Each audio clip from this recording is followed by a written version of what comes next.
সিদ্দিকা রাদিয়াল্লাহু তাআলা আনহার বর্ণনা বুখারী শরীফের 5189 নম্বর হাদিস।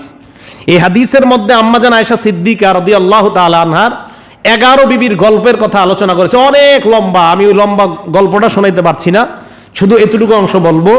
আম্মাজান আয়েশা বলেন, জালাসা ইহদা আশারাতা ইমরাআতান, নবীজি আমাকে একটা গল্প শোনাইছে যে 11 জন বিবি একদিন একসাথে একত্রিত হয়েছে। আর যদি কারো 11 বিবি একসাথে একত্রিত হয় তো ওনাদের এই যে 11 জনের যত আমল নামা আছে, কে কারে যে আমল নামা দিয়ে গেছে আল্লাহ জানে, সব এই জায়গায়, মানে কারোটা কেউ নিয়ে যেতে পারবে না, সব এখানেই থাকবে অথবা হাওয়ায় উড়বে। 11 বিবি একসাথে হওয়ার পর এই হাদিসে যা আসছে, একজন আরেকজনকে কি বললো, ফাতাহাদনা, 11 জন কয় আমরা সবাই ওয়াদাবদ্ধ হই। কয় কি ওয়াদা? কয় তাআকাদনা, আমরা এই আশায় বসবো। কয় কি আশা? আল্লাহ ইয়াকতুমনা মিন আখবারি আজওয়াজিহিন্না শাইআ, কেউ কারো স্বামীর কোনো গোপন বিষয় লুকাইতে পারবে না, সব বলা লাগবে। হ্যাঁ, 11 জন, যার যে যা আছে ঘরের বিষয় বলতে হবে, কেউ কিছু লুকাইতে পারবে না। এই বিষয়গুলা আমরা একমত, এইভাবে আমরা বসি। আমি বলবো না কোথায়, শুধু জায়গার নাম বলি। আসাদ গেটের সামনে দিয়ে যখন আমি গাড়ি দিয়ে যাই বা আসি, সেটা যদি স্কুল টাইম হয়, স্কুলের নাম বলবো না কোন স্কুল, এর আশেপাশেই কোনো একটা নামি স্কুলের পাশে, মাশাআল্লাহ 11 জন না, মনে 20 জন একসাথে বসে। তো আল্লাহ জানে ওই জায়গায় কি ঘটনা ঘটে। এই 11 জন একসাথে বসার পর আর কাজ নাই আপনার, ওই ছেলেরে নিয়ে গেছে স্কুলে, 8টায় যায়, 1টা পর্যন্ত ওখানে বসে থাকে। তো বুঝেন একটা পর্যন্ত কি হয়। যদি মাশাআল্লাহ ধর্মীয় আলোচনা করে তো হইছেই, কিন্তু আমি তো নিশ্চিত, ওভার কনফিডেন্স, আমি ধর্মীয় আলোচনার চাইতে বেশি গীবত শেখাতে। এই জন্য আমাদের বাড়িতে পুরুষের চাইতে নারী আসার কড়াকড়ি, খুব খুব কড়াকড়ি। অন্তত আমি বাড়িতে থাকলে আমাদের বাড়িতে অন্য নারীদের আশা খুব সাবধানতার সাথে আসতে হয়। আইসা জিগায়, তোমার মেজু ছেলে বাড়িতে আসেনি? বাড়িতে মহিলা আসা নিষেধ। আম্মারে স্পষ্ট বলে দিছি, ইবাদত বন্দিগি যা করো, এই মহিলা আসবে, এলাকার সব সংবাদ তোমার জানায়া যাবে, আর যা আমল করছো সব নিয়ে যাবে। আম্মাজান আয়েশা বলেন, 11 বিবি একসাথে বসার পর কেউ কারো বিষয়ে লুকাবে না। কয় ঠিক আছে। একজনের পর একজন বলতে লাগলো। এর মধ্যে 11 নাম্বার যে বিবি, ওই 11 নাম্বার মহিলা বলল, আমার স্বামীর নাম আবু জারইন, আমার স্বামী অনেক ধনী মানুষ, আমি ছিলাম অনেক গরিব মানুষ। ওয়াজাদানি ফি আহলি গুনাইমাতিন বিশিক্কিন, 2-1টা বকরি ছিল আমাদের, এর চাইতে বেশি আমাদের সম্পদ বলতে কিছু ছিল না, এমন একটা পরিবারের মেয়ে আমি।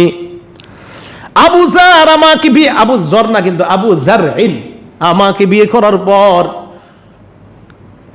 ওয়াজাদানি, আমাকে পাইল গরিব ফ্যামিলির মধ্যে। ওয়াজআলানি ফি আহলি সহিলিন, একটা বড় লোক পরিবারের মধ্যে আমাকে আশ্রয় দেয়। কেমন বড় লোক? ও আতিতিন, যেই ফ্যামিলির মধ্যে হর্ষধ্বনি সব সময় শোনা যায়, ঘোড়ার আওয়াজ শোনা যায়, মানে ঘোড়া অনেক তাদের। ওয়াদাইসিন, ওটের হাউদার আওয়াজ শোনা যায়, মানে প্রচুর উট তাদের। ওয়া মুনাক্কিন, শস্য মারানোর খসখসানি আওয়াজ শোনা যায়, মানে প্রচুর সম্পদ তাদের। কি কথা কি বুঝে আসছে? ওর ঘোড়া, প্রচুর শস্য। হ্যাঁ, হাদিসে এই শব্দটা আসছে, ফি আহলি সহিলিন ওয়া আতিতিন ওয়া দাইসিন ওয়া মুনাক্কিন। যে আহলি সহিলিন মানে হলো আপনার বড়লোক পরিবারের মধ্যে রাখছে, আতিতিন মানে হলো আপনার হর্ষধ্বনি ঘোড়ার আওয়াজ, আর দাইসিন মানে হলো ওটের হাউদার আওয়াজ। ওটের উপর বসলে একটা আওয়াজ হয়, হাউদা একটা বসার জিনিস আছে, ওইটাতে বসলে এই আওয়াজ। আরেকটা কি? মুনাক্কিন, শস্য যে মারায়, এই শস্যের খসখসানি আওয়াজ শোনা যায়। তো এই জায়গাগুলা কি ভালো না খারাপ? এই কথাগুলা ভালো। তো উনি বলতে বলতে বলতে বলতে আবার কিছু গীবতও করে ফেলছে, ওই জায়গাগুলো আর না যাই। তো আম্মাজান আয়েশা সিদ্দিকা রাদিয়াল্লাহু তাআলা আনহাকে নবীজি বললেন, আয়েশা, কুনতু লাকি কাবি জারইন লি উম্মি জারইন, আবু জারইর বিবি তার স্বামীর যেমন প্রশংসা করলো, এই প্রশংসার অংশে আবু জার যেমন পুরুষ, আমি তোমার জন্য তেমন একজন স্বামী। আমিও তোমাকে এমন মর্যাদার, শ্রদ্ধা আর মর্যাদার সাথে রাখি যে তোমার জন্য কোনো অমর্যাদা না হয় আমার ঘরে। একজন স্বামী তার স্ত্রীর প্রতি কেমন হবে, আবু জর তার বিবিকে যেমন মর্যাদার মধ্যে রেখেছে, আমিও তোমাকে এমন মর্যাদার মধ্যেই রাখবো, এবং মরণ পর্যন্ত এই মর্যাদাই তুমি পাবে। তবে আবু জার তার বিবিকে তালাক দিয়ে দিয়েছিল, আমি তোমাকে তালাক দিব। এটা হলো 11তম বিবির আলোচনা। তা আম্মা জান আয়েশা সিদ্দিকাকে কেন তালাক দিয়েছে জানেন? ওই বিবি ওইটাও বলছে হাদিসের মধ্যে, 11তম বিবি, কয়েকদিন আরেকটা মেয়ের দেখা তার ভালো লেগে গেছে, আবার তালাক দিয়ে দিচ্ছে। এই কথাগুলো বলছে আপনি আপনার।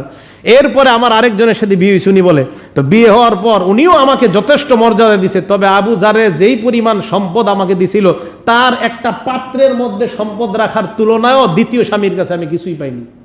দেখেন আপনি, তালাক দেওয়ার পরেও দ্বিতীয় স্বামীর কাছে ভালো থাইকেও প্রথম স্বামী তালাক দিল কেন? বাস, প্রথম স্বামী দ্বিতীয় স্বামীর কাছে যাওয়ার পর টাকা পয়সা প্রথম জনের তুলনায় বেশি না, কিন্তু প্রচুর আরামে আছে। এরপরে গিবটটা কি সুন্দর মতো করছে দেখেন, দ্বিতীয় জনও আমাকে প্রচুর দিছে, তবে প্রথম জনের তুলনায় একটা সামান্য প্লেট পরিমাণ না। তো নবীজি সাল্লাল্লাহু আলাইহি সাল্লাম বলেন, আয়েশা, আবু জার তার বিবিকে যেমন রাখছে, যেমন মর্যাদা, আমিও তোমার কাছে তেমন স্বামী, তবে পার্থক্য সে তালাক দিছে, আমি তোমাকে তালাক দিব। তো নবীজি বিবিকে গল্প শোনাইছে, আয়েশা সিদ্দিকার কথাও শুনবেন। এটা হলো স্বামীর কর্তব্য, দায়িত্ব। 6 নাম্বার, বিবিকে মাঝে মাঝে গল্প শোনানো, এটা যেন শরীয়ত সম্মত গল্প হয়।